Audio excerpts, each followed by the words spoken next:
Hello, I'm Brian Fitzgerald, the Golf Doctor, and today I'm going to give you 5 reasons that I commonly see why the average golfer isn't shooting better golf scores.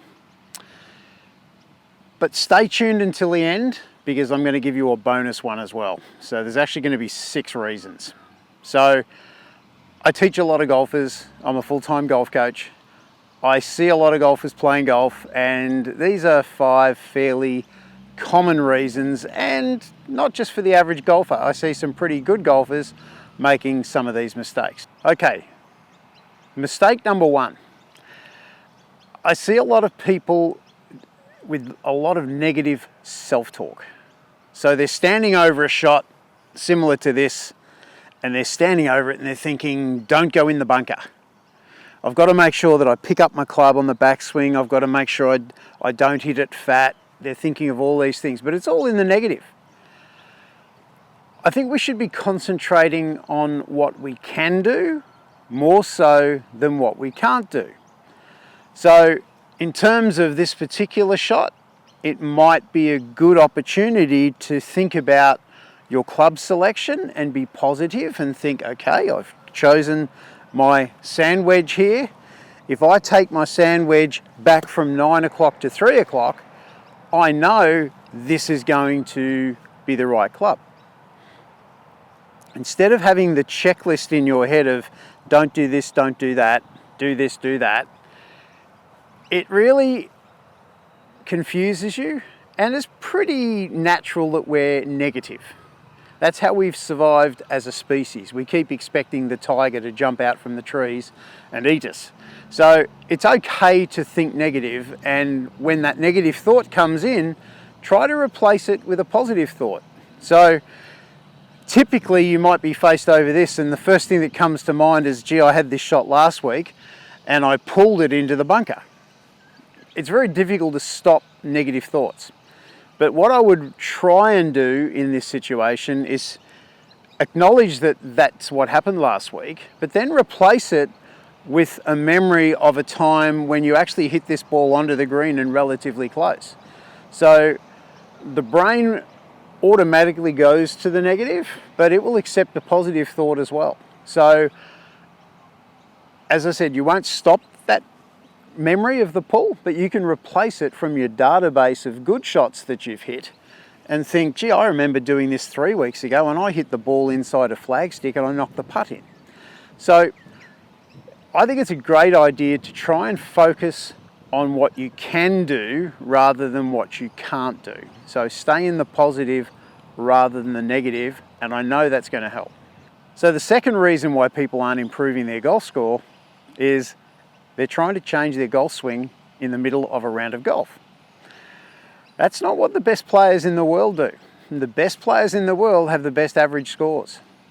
And I just see so many people hit a bad shot off the first tee and straight away they're into, oh, I better fix my grip, or I better do this in my takeaway.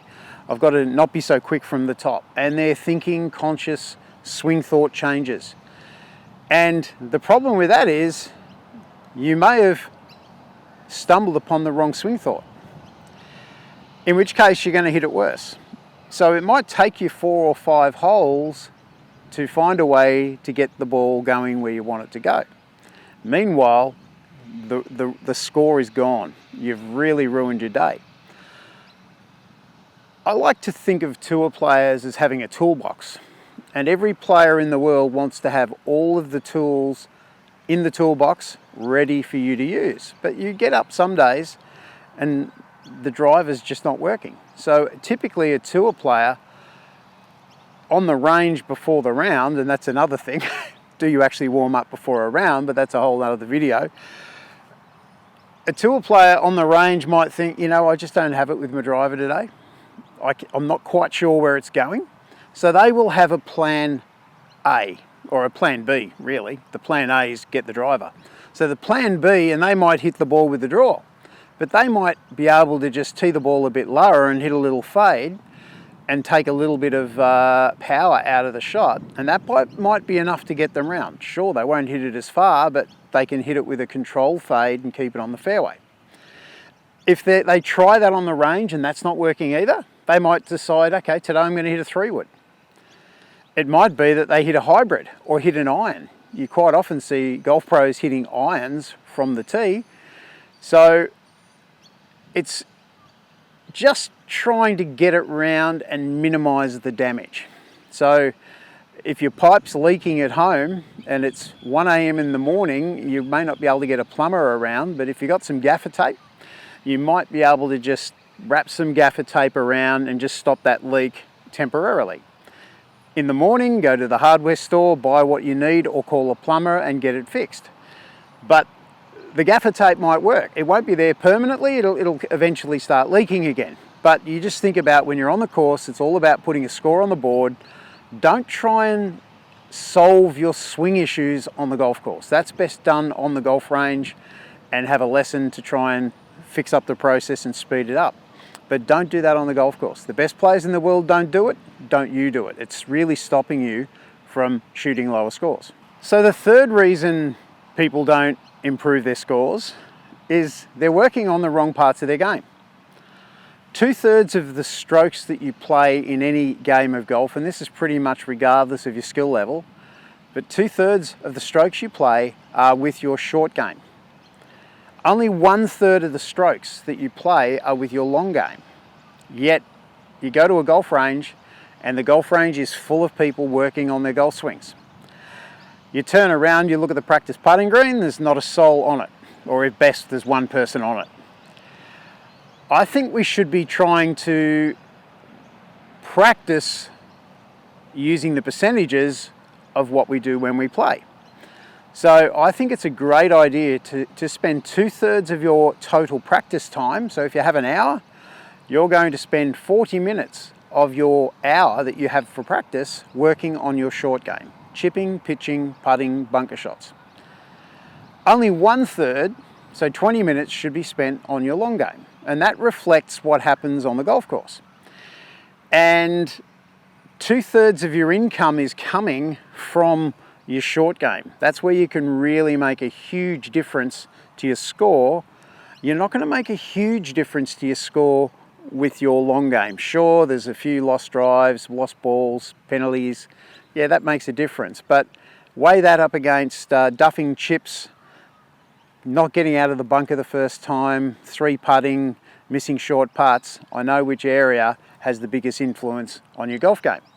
So just make a conscious decision that whatever time you have available to practice, try and spend that, if you can, on the short game. And I would like to divide that up equally into the 4 elements. So you might spend 10 minutes on chipping, 10 minutes on putting, 10 minutes on pitching, 10 minutes on bunker shots. There's your 40 minutes of short game practice. 20 minutes you can spend on your long game. So if you can do that, that's what a lot of golf pros do. Golf pros are the most successful golfers on the planet, not by accident, not just because they're gifted, but they work at it and they spend appropriate amounts of practice time on the right areas. Don't focus on an area that's not going to give you much return. You want bang for your buck, spend it on the short game. The 4th reason why people aren't improving their score is they just fail to have a game plan. And if they do have a game plan, they don't stick to it. So what is a game plan? Let's say your handicap is 18 or your desire is to shoot a 90 or even break 90. You want to bogey every hole and that's going to give you a score of 90, or maybe have 17 bogeys and 1 par.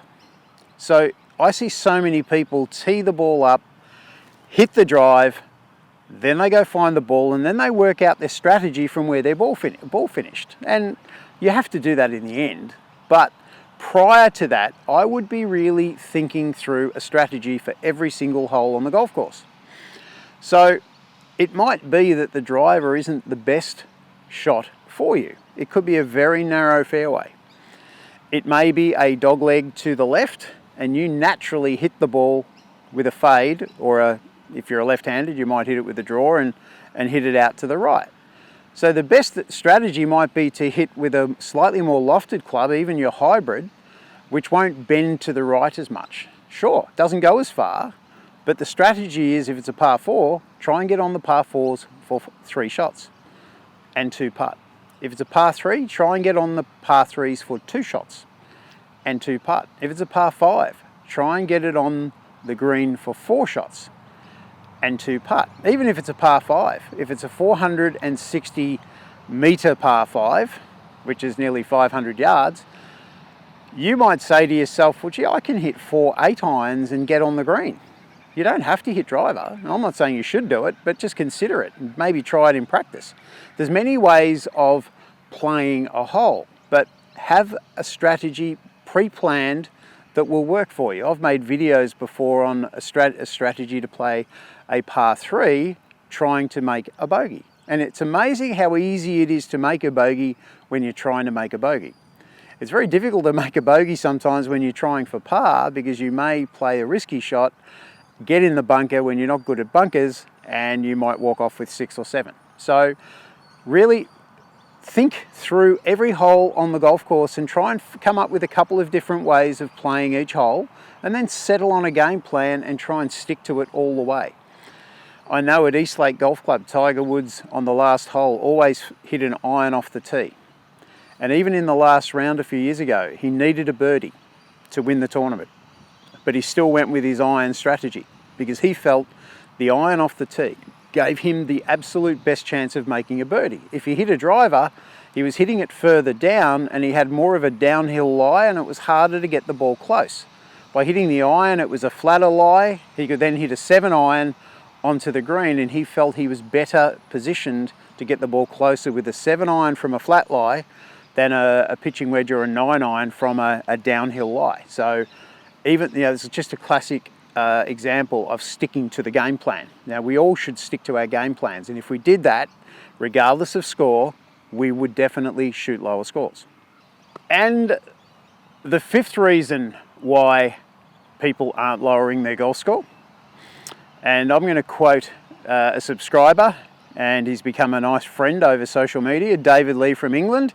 He coined the phrase WWBD, which stands for What Would Brian Do? I also use it, and I call it the 7 out of 10 rule. So when you're faced with a shot, and if you can play every single hole and every single shot using this strategy, you're definitely going to get better. But basically you say to yourself, what are my choices from here, and can I make the shot 7 out of 10 times? So if you can play this shot and you know you can do it 7 out of 10 times, that's definitely a green light type shot. If you stand over it and you think, oh, it's about 5 out of 10, I can do it half the time and half the time I miss, that's an amber light. And should you run through an amber light when you're driving a car? It's a decision you have to make, but at some point it's going to hurt you. I wouldn't be playing that 5 out of 10 shot very often. And then of course you stand over it and you think, oh, I can only make this 3 out of 10. So 3 out of 10, you're going to get a great result. The problem is 7 out of 10, you're not going to get a great result, and that's when you have double, triple, and so on. So your score gets higher. So if we can just analyze each shot, play it on its merits, and think, okay, can I make this shot 7 out of 10 times? No. Okay, choose a different shot. Can I play this shot 7 out of 10 times? Yes, go and play that shot. And if it's a 3 out of 10, you have no business playing that shot. It is going to damage your score. And we're trying to make our scores more consistent. Everyone tells me when they come for a lesson, oh, gee, I really want more consistency. They're thinking more consistency in their golf swing. Their golf swing's already consistent. They hit it with a 30-yard fade every single time. Big fade, isn't it? It's more of a 30-yard slice. They're very consistent. They always do it, but they think they're inconsistent. What I want is consistency of score. And that leads me to the bonus tip, which I said would be at the end. Go back over the last 12 months and work out what your best round was and what your worst round was. And if the difference is in amount, 20 to 25 shots, that's pretty good for the average golfer. We want to keep it within that range of 20 to 25 shots. Rory McIlroy 2 years ago won the scoring average. He had a best score of 63. He had a worst score of 79. So he had a 16 shot differential from his best score to his worst score. That's pretty impressive. So sure, 79's not good, but you think about every round you play through the year, the difference between your best and your worst, 16 shots. If you can get under 20, I'm going to say that's pretty close to being world class. If you can get that to 20 to 25, that's pretty damn good.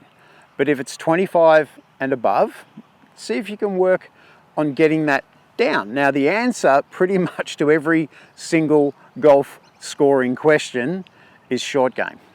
The better your short game is, no matter how bad you drive it from the tee, no matter how many top shots you have on the fairway, but if you can develop a really strong short game, that will make up for some of those earlier shots. And the short game is the key, I should say, to consistent scoring. The better that short game, the more consistent your scoring is going to be. If you want to try and work on taking shots from your score, I've produced a handout, and it's the 7 keys to lower your score. So I'll put a link in the description of this video. I'll put a link at the top of the page there, and it's a free download. You just click on the link and you'll download it. It's a really good resource to have, and it shows you some areas you can really identify that will have an impact on your score.